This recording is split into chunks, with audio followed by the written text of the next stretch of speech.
desa, hiduplah perempuan tua yang bernama Mbok Yem. Dia hidup sebatang kara. Dia ingin sekali memiliki seorang anak agar bisa merawatnya yang mulai tua itu. Tapi itu semua mustahil karena Mbok Yem tidak memiliki suami. Setiap hari Mbok Yem pergi ke hutan untuk mencari kayu bakar.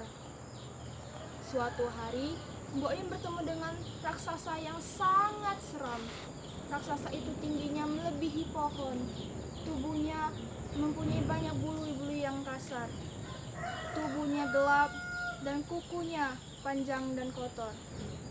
Mbok Yem sangat ketakutan dan tubuhnya gemetaran melihat raksasa yang seram itu. Raksasa itu berkata dengan suara yang membahana, "Hei perempuan tua, kau tidak usah takut, aku tidak akan memakanmu. Lagi pula, badan engkau sudah tidak enak.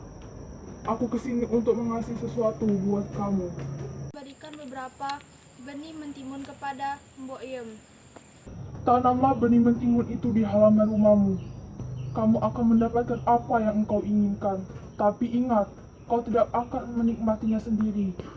Sebagai tanda terima kasih, engkau harus membaginya kepadaku.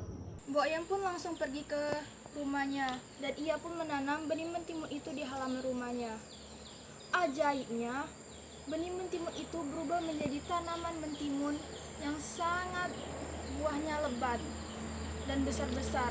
Kalau terkena panas matahari, buah mentimun itu berkilau seperti keemasan. Karena penasaran, Mbok Yem itu memetik salah satu buah mentimun yang paling besar.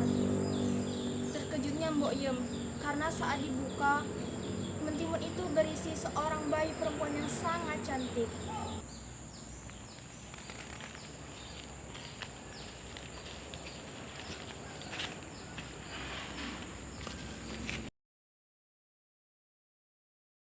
Jadi ini maksud dari ucapan si raksasa itu, ujarnya dalam hati.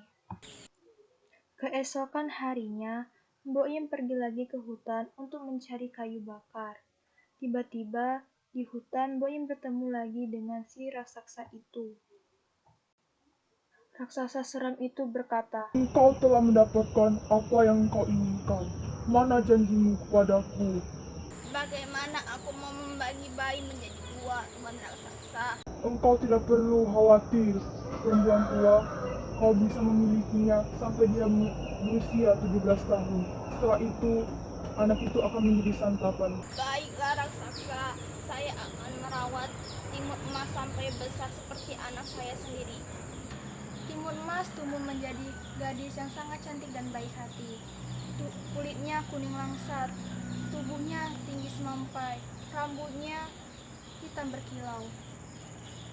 Tahun demi tahun, timun emas telah menginjak usia sampai 17 tahun. Waktunya si raksasa mengambil timun emas dari si embok.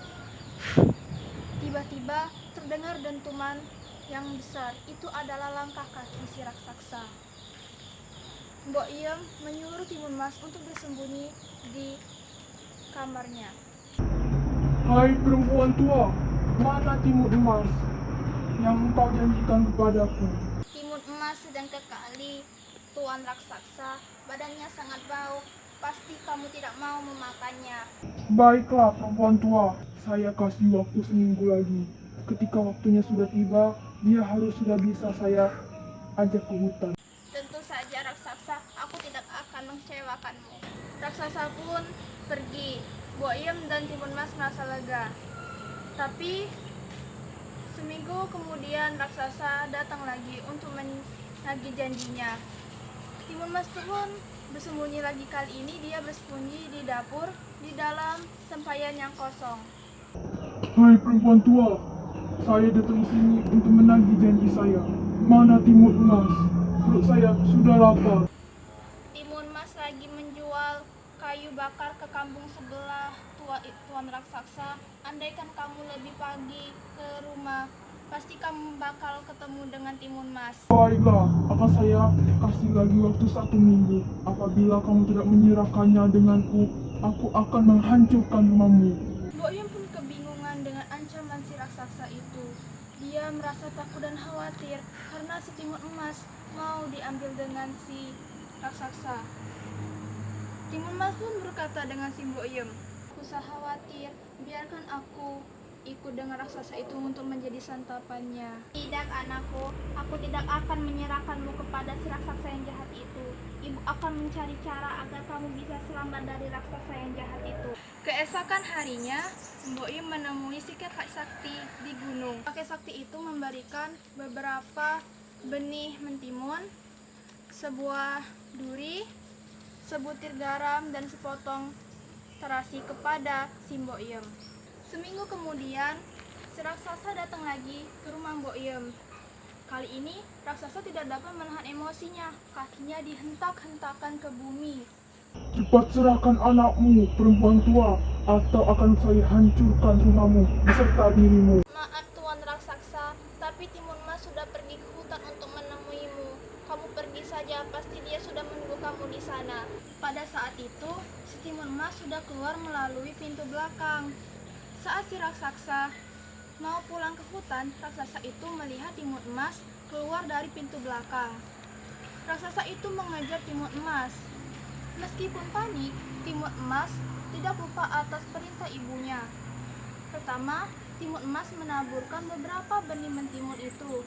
Kemudian benih mentimun itu berubah menjadi ladang mentimun yang sangat luas. Karena kelaparan, raksasa itu memakan mentimun-mentimun itu sampai kekenyangan. Kemudian raksasa merasa kekenyangan dan lelah, tapi ia masih tetap mengejar si timun emas. Karena sudah dekat raksasa itu dengan timun emas menaburkan sebuah duri. Duri itu kemudian berubah menjadi hutan bambu. Raksasa terluka karena terkena dengan hutan bambu itu yang sangat tajam. Meskipun itu, raksasa tidak menyerah, dia masih tetap mengejar si timun emas. Kali ini, timun emas menaburkan sebutir garam. Garam itu kemudian berubah menjadi lautan yang sangat luas. Untuk mengejarnya, si raksasa harus berenang. Setelah itu, raksasa merasa kelelahan karena dia sudah berenang. Yang terakhir, timun emas menaburkan sepotong terasi. Terasi itu kemudian berubah menjadi lumpur penghisap. Karena raksasa kelelahan, raksasa akhirnya jatuh ke lumpur penghisap itu. Karena dia sudah lelah, letih, dan capek, dia kemudian tidak bisa bangkit lagi dari lumpur penghisap itu. Oleh karena itu, si raksasa tewas di lumpur penghisap itu. Setelah raksasa tewas, kehidupan si Mbok Yem dan si timun emas lebih membaik. Beberapa hari kemudian, si timun emas bertemu dengan pangeran dari kampung sebelah. Pangeran sangat jatuh cinta kepada timun emas. Mereka pun menikah. Pangeran memboyong timun emas dan Mbok Yem ke istananya.